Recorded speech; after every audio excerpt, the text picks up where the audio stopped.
Assalamualaikum warahmatullahi wabarakatuh. Perkenalkan, nama saya Puja Sania, NIM 2005372 dari jurusan Pendidikan Ekonomi. Dengan kesempatan kali ini, saya membuat video ini untuk menjelaskan projek kelompok dan materi pertemuan 1 hingga 7.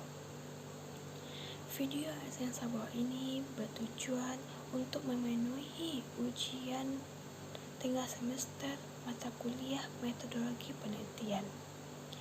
Saya dari kelompok 2 yang beranggotakan saya sendiri, Puji Sania, Dahlia Anggraini, dan Irma Latul Husna.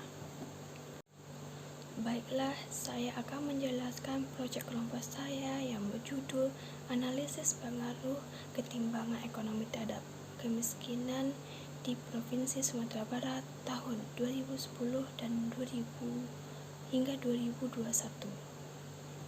Data penelitian ini kami dapatkan dari Badan Pusat Statistik Resmi sebagai pedoman penelitian kami, yaitu Indeks Pembangunan Manusia Provinsi Sumatera Barat tahun 2010 hingga 2021 dan presentasi penduduk miskin di Sumatera Barat tahun 2010 hingga 2021. Dari data penelitian kami yang kami dapatkan dari data Badan Pusat Statistik Resmi, kami dapat menyimpulkan bahwasanya daerah indeks pembangunan manusia yang paling tertinggi terletak pada tahun 2020 dan 2021. Kenapa? Karena sebab adanya penyakit COVID-19 pada tahun 2020 dan 2021 meningkatkan pembangunan manusia pada tahun 2020 dan 2021 tersebut, dan mengalami peningkatan dalam presentasi penduduk miskin pada tahun 2010 hingga 2021 di Sumatera Barat mengalami peningkatan kemiskinan yang tertinggi. Namun pada tahun 2021 adanya penurunan kemiskinan yang terjadi. Dari hal tersebut, penduduk yang disebabkan penduduk miskin dengan pembangunan manusia yang tidak merata dan tidak stabil. Banyaknya terjadinya kemiskinan yang terjadi disebabkan banyaknya masyarakat yang masih adanya banyaknya pengangguran yang terjadi dan ketidakmerataan pembangunan manusia itu sendiri pada daerah atau provinsi Sumatera Barat ini. Dengan semakin banyaknya manusia di provinsi Sumatera Barat ini menjadikan semakin banyaknya penduduk miskin dan terjadinya juga ketimpangan yang terjadi. Dengan adanya hal tersebut, banyak memunculkan permasalahan yang akan terjadi yang sudah terjadi di provinsi Sumatera Barat ini. Pada tahun 2021 tersebut, penduduk miskin yang paling tertinggi terdapat di daerah Kepulauan Mentawai dengan presentasi yang didapatkan dari data Badan Pusat Statistik, yaitu 14,84%, lebih tinggi dari daerah Sumatera Barat lainnya. Jika peningkatan atau tertingginya peningkatan tersebut secara terus-menerus dapat terjadinya kemiskinan dan ketimpangan yang akan menyebabkan kemiskinan dan ketimpangan tersebut akan lebih tinggi.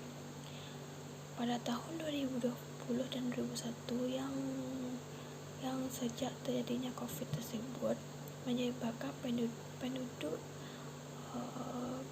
penduduk di Sumatera Barat ini menjadi penduduk miskin yang mengalami peningkatan yang drastis tinggi sebab adanya penduduk yang di PHK pada saat kerja atau di perusahaan usaha menengah kecil pada sebuah atau UMKM yang usahanya terpaksa tutup dan utang negara yang semakin banyak atau melilit utang yang semakin banyak menyebabkan pembangunan manusia yang tidak stabil dan tidak merata. Secara empiris, kenapa negara Indonesia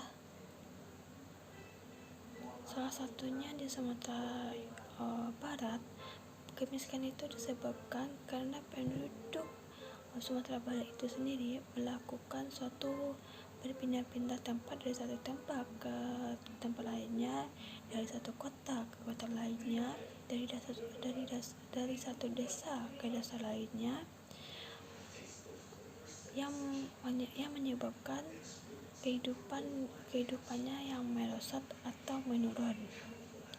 Untuk itu, supaya tidak adanya kemiskinan yang dilakukan atau kemiskinan yang semakin tinggi terus menerus, dengan cara pengentasan atau mengatasinya dengan cara mengembangkan, menanggulangi, menghapus kemiskinan dengan menyediakan sebuah lapangan pekerjaan yang luas, melakukan pelatihan untuk sebuah skill atau kemampuan masyarakat, pendidikan yang memadai, pelayanan kesehatan yang memadai dan lengkap, fasilitas seperti fasilitas pendidikan, kesehatan, pelayanan dan sebagainya memadai, sarana dan prasarana yang cukup, keahlian teknologi mungkin bisa dikembangkan, sumber daya alam yang dapat diolah dengan baik, keahlian khusus, serta teknologi yang semakin modern. Teknologi tersebut bisa dipelajari untuk semua khalayak umum. Pendidikan tersebut mungkin bisa diutamakan untuk masyarakat Sumatera Barat yang mengalami buta huruf, buta angka dan sebagainya, untuk pemerintah kota Sumatera Barat ini untuk memenuhi pendidikan untuk angka putus sekolah,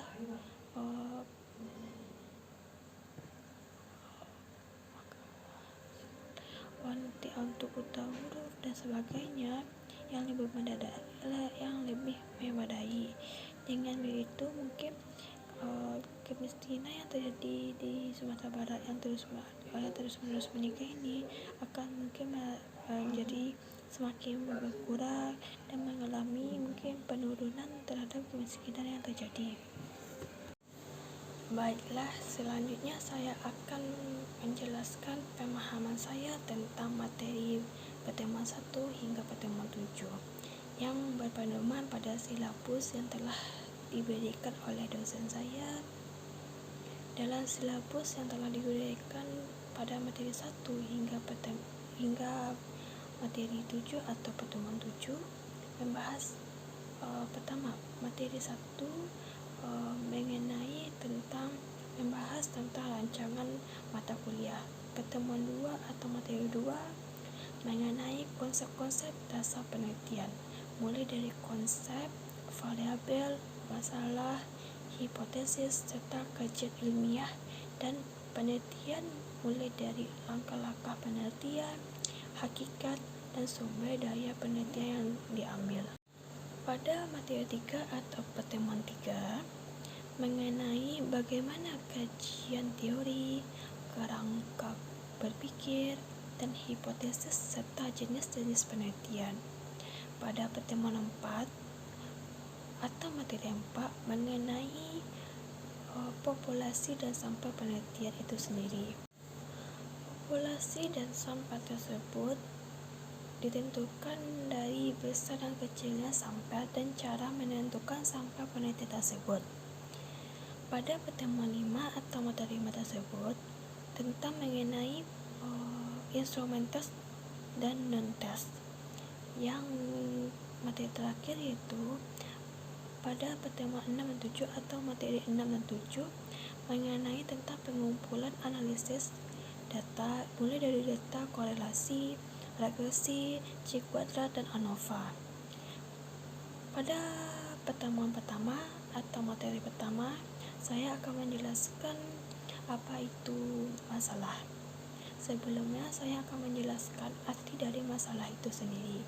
Pada pertemuan sebelumnya, kami diminta untuk mencari, memahami, dan memahami 3 skripsi senior yang bisa didapatkan di perpustakaan atau website resmi atau lainnya dimanapun, di aplikasi manapun. Setelah saya mencari, membaca dan memahami 3 skripsi senior tersebut, kemudian saya olah dengan kata saya sendiri dan dapat saya menyimpulkan bahwa bahwasanya masalah itu adalah variabel Y, yang dimana variabel Y itu lebih fokus kepada penelitian yang dapat diangkat saat membuat skripsi nanti, karena variabel itu sendiri dari permasalahan itu akan menjadikan judul skripsi yang sesuatu dapat dikatakan masalah itu suatu kondisi yang mengalami turun atau di bawah rata-rata yang seharusnya. Masalah yang mengalami turun atau di bawah rata-rata yang seharusnya dapat dikatakan tidak tercapainya suatu target yang diinginkan. Kemudian, masalah dapat dikatakan tidak sesuai dengan teori. Maksudnya ialah masalah itu tidak sesuai dengan teori-teori yang ada pada sebelumnya, baik dari para ahli atau sumber lainnya. Jika sebelumnya masalah yang diangkat tersebut tidak sesuai dengan teori-teori masalah sebelumnya, masalah tersebut dapat diangkat menjadi sebuah topik judul buat kita sendiri. Namun masalah tersebut harus didukung dengan data atau misalnya data sekunder. Data yang tersebut harus akurat dan jelas, karena data itu sangatlah penting bagi seorang penelitian. Jika tidak adanya data, maka tidak akan ada hasilnya bagi peneliti dalam hal penelitian yang akan dilakukan oleh seorang peneliti. Dalam peneliti masalah itu setiap tahunnya mengalami permasalahan yang berubah-perubahan atau perbedaan yang lainnya. Masalah dapat dikembangkan dalam bentuk variabel X. Ada 3 X, yaitu X1, X2, dan X3, di mana variabel X tersebut berisi kenapa variabel Y atau permasalahan tersebut dianggap menjadi suatu penelitian yang akan dilakukan. Di sini dapat disimpulkan bahwasanya masalah itu merupakan suatu kondisi yang tidak sesuai dengan ketetapan yang pas yang ada dalam berdasarkan teori-teori yang sebelumnya. Masalah atau variabel X masalah atau variabel Y tersebut dapat dilihat dari fokus penelitian yang disebut dengan variabel.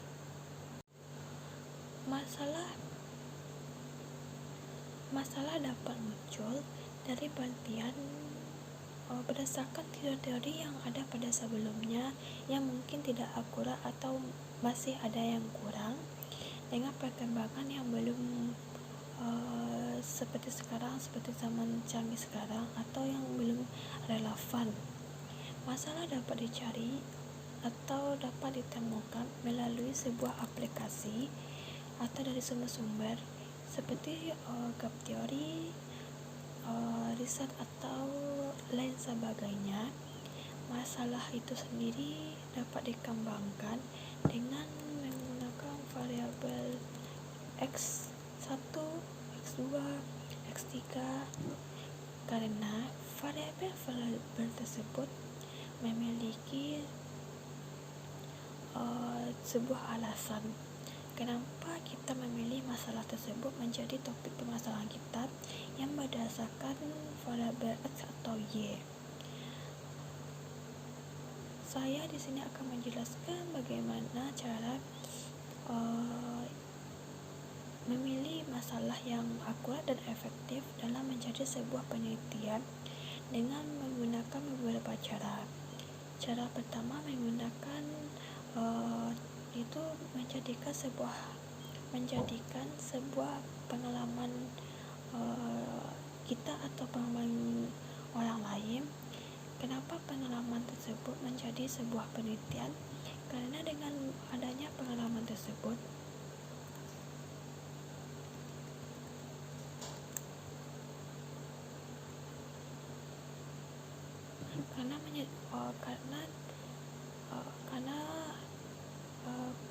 pengalaman tersebut menjadikan kita menelusuri sebuah penelitian tersebut untuk menjadikan masalah.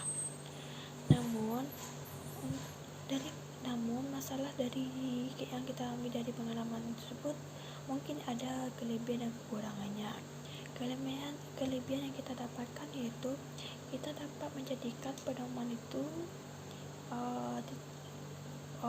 itu mungkin mudah dapat dicari atau dapat mudah dicari di sekitar kita atau yang dialaminya oleh kita sendiri.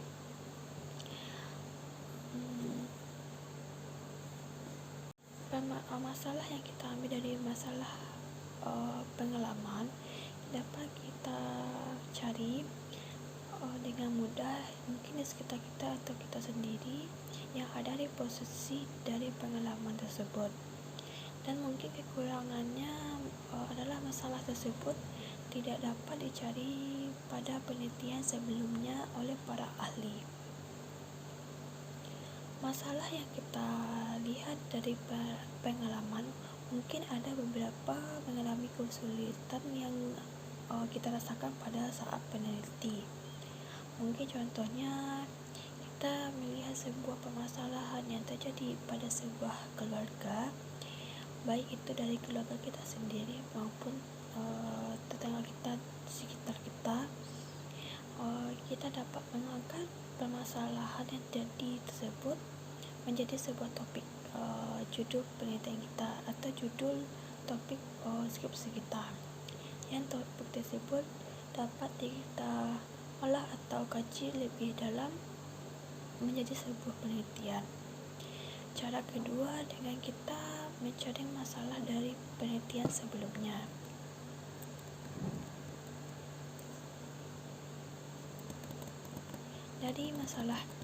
Dari masalah tersebut kita dapat melakukan sebuah penelitian dengan kita dapat melakukan observasi atau secara langsung yang kita lakukan dengan riset yang dapat diperoleh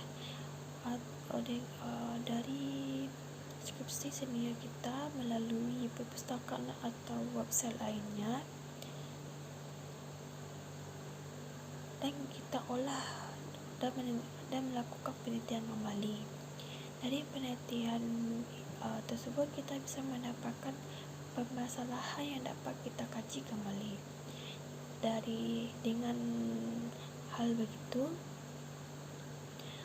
kita dapat menjadikan sebuah topik judul permasalahan penelitian kita.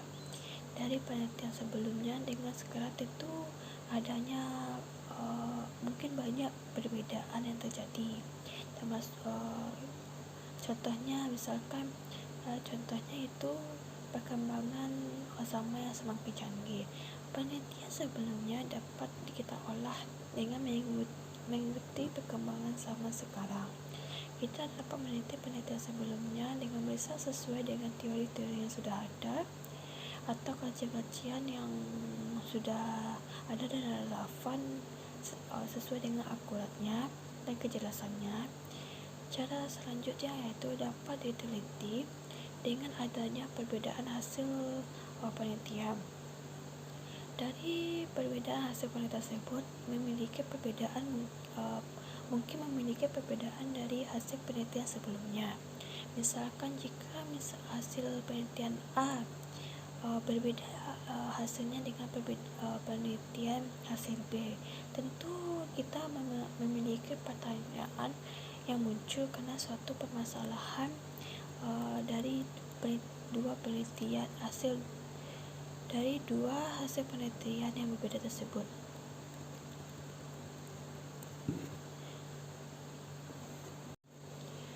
Dari perbedaan hasil penelitian tersebut, kita dapat mengetahui sebuah gap teori atau gap result, karena perbedaan hasil tersebut dapat disebut dengan gap result karena munculnya sebuah pertanyaan, apakah hipotesis yang kita dapat dari teori ini hipotesis yang diterima atau hipotesis tertolak. Karena perbedaan hipotesis ini dapat mengangkat sebuah topik judul untuk penelitian kita. Selain dari beberapa cara yang telah disampaikan, ada beberapa cara yang lainnya. Mungkin kita dapat mencari topik masalahan dari sekitar kita atau isu-isu hatta kini yang sangat hangat dibicarakan, yang dapat kita angkat menjadi sebuah topik yang dapat kita teliti sesuai dengan teori-teori yang relevan dan akurat, atau mungkin teori-teori yang pada penelitian sebelumnya. Selanjutnya saya akan menjelaskan cara menentukan dan membuat latar belakang dari masalah dari masalah atau variabel yang atau suatu topik masalahan dengan baik. Cara membuat latar belakang ialah menentukan masalah yang diteliti, karena latar belakang seorang yang melakukan peneliti tentu diberikan pertanyaan kenapa memilih variabel masalah tersebut sebagai masalah dari penelitian. Peneliti dapat menjawab bahwa permasalahan yang dipilih melalui variabel Y tersebut karena masalah tersebut tidak ada penelitian sebelumnya, atau melakukan penelitian lebih lanjut dengan berdasarkan teori-teori yang akurat dan logis. Kita sebagai peneliti dan penulis skripsi nantinya, mungkin kita mengolah penelitian suatu masalah penelitian sesuai dengan zaman sekarang, atau mungkin penelitian sebelumnya yang belum dikaji atau diolah, kita dapat mengolah kembali penelitian tersebut dengan teori-teori yang sudah ada, atau mungkin ada alasan kenapa kita memilih sebuah masalah itu, karena perbedaan hasil temuan dan penelitian yang mungkin dapat kita sebut gap teori atau gap riset. Dari pembuatan latar belakang, kita sebagai penulis dan peneliti harus dapat menyusun pembuatan penelitian tersebut sesuai dengan sistematika yang benar dan baik, seperti membuat pendahuluan, temuan teori, kerangka, pembahasan penelitian, dan penelitian dari data yang akurat dan relevan, serta kesimpulan yang berisi dari analisis penelitian pada bagian akhir. Seorang penulis dan peneliti tersebut sebelum membuat latar belakang lebih mengutamakan pada awalnya, yaitu mencari masalah yang akan dipilih. Karena jika tidak adanya masalah penulis, kita tidak dapat melakukan sebuah penelitian untuk berkelanjutan. Setelah kita menentukan sebuah permasalahan yang berdasarkan teori-teori kenapa kita memilih masalah tersebut, kita dapat memutuskan dan menentukan sebuah topik masalahan yang penulis dapat melakukan peneliti dengan menuliskan sebuah latar belakang atau membuat penulisan skripsi yang sesuai dengan urutan sistematika yang benar dan baik yang terlebih dahulu.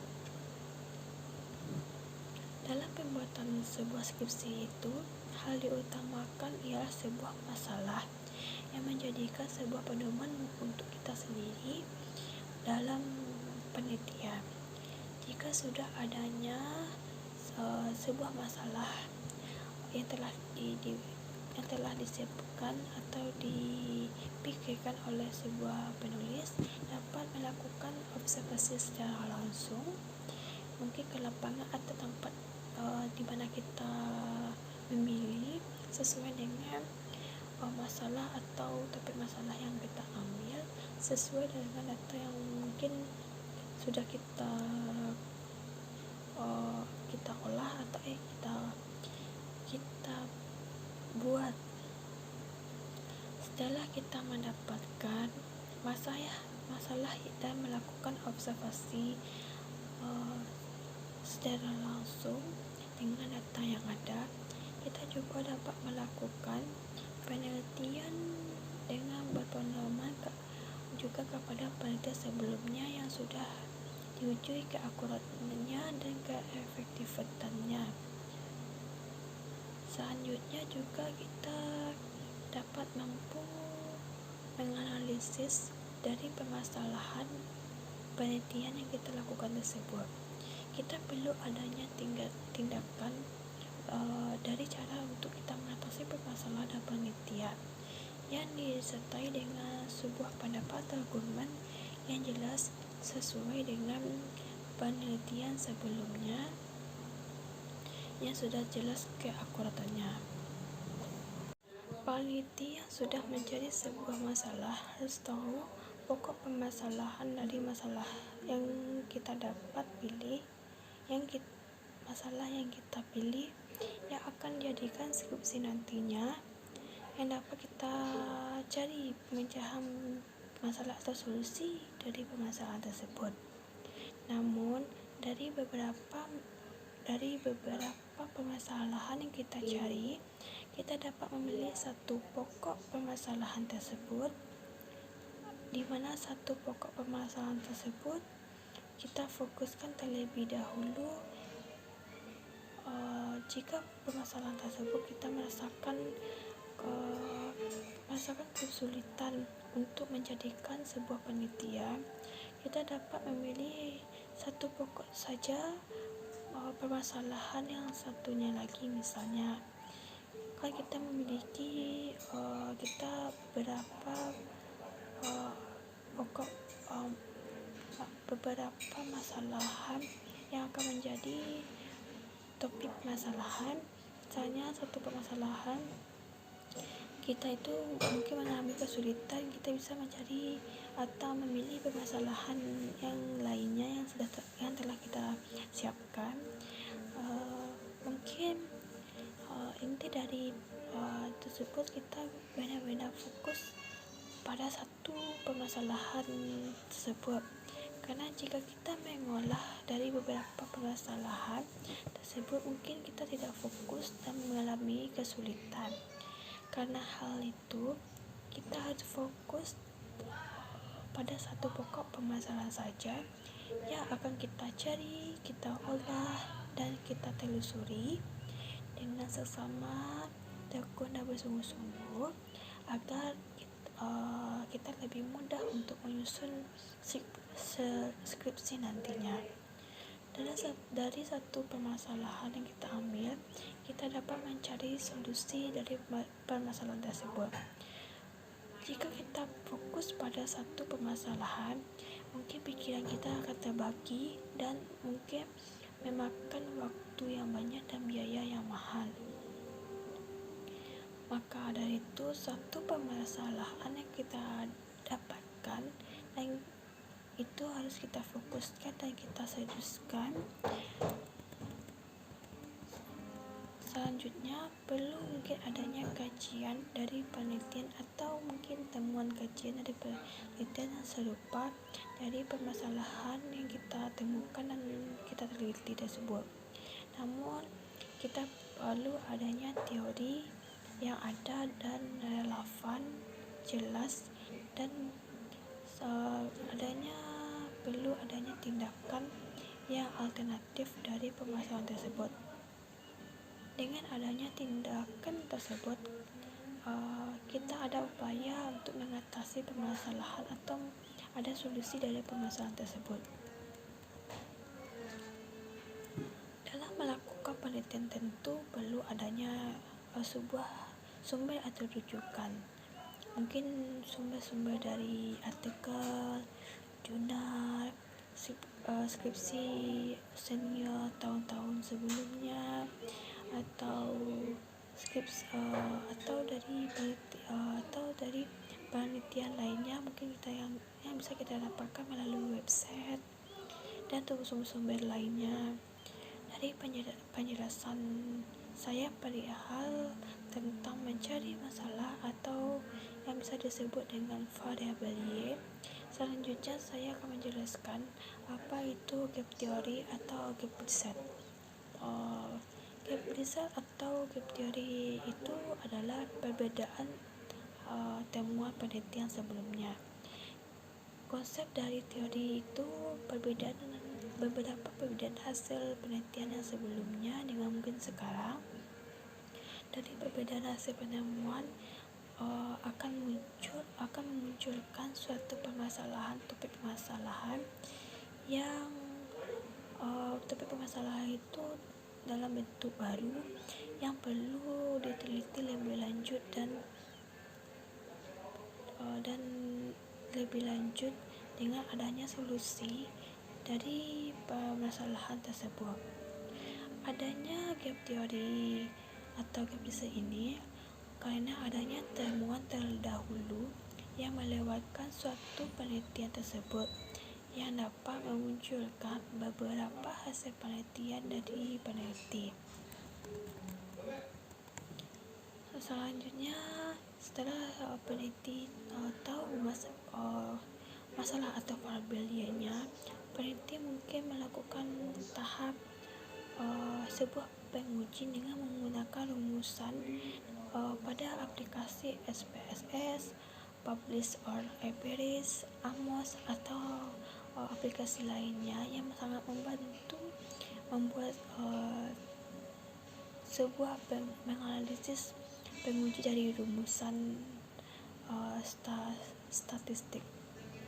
Dengan melakukan sebuah penguji penelitian dengan menggunakan rumusan SPSS, yang hasil rumusan tersebut dapat dibandingkan antara nilai T hitung dengan theta berat.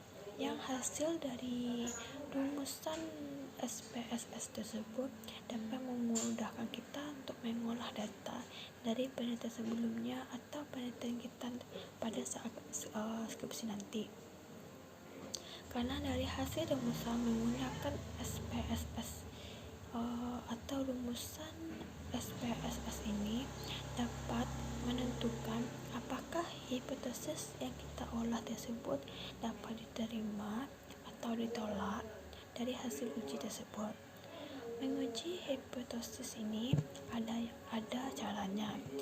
Mungkin dengan menggunakan uji regresi berganda, statistik, uji berganda sederhana, atau korelasi ANOVA 1, 2 atau lainnya, di mana uji yang sesuai dengan video pada pertemuan sebelumnya menggunakan uji regresi berganda yang menguji T dan F, karena hasil akhir dari uji ini dapat mengetahui apakah hipotesis tersebut berpengaruhkah atau tidak berpengaruh.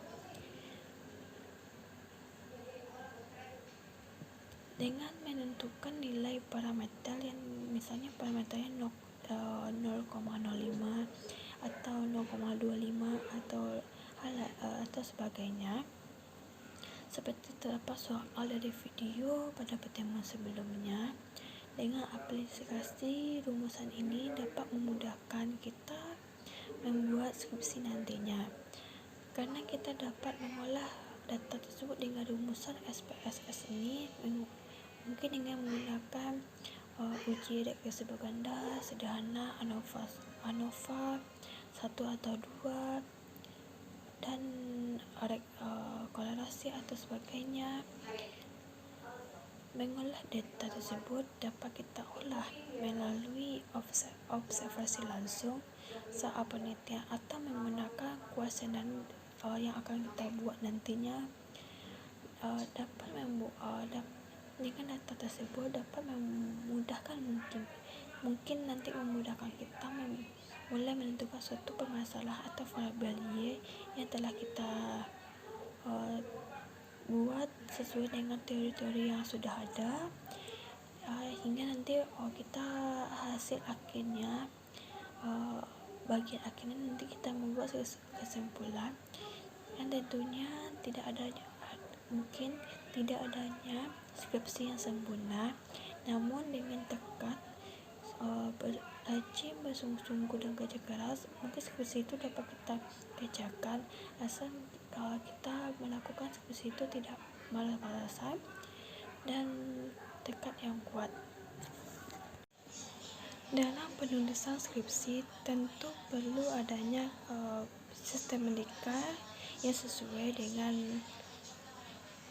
skripsi atau penelitian.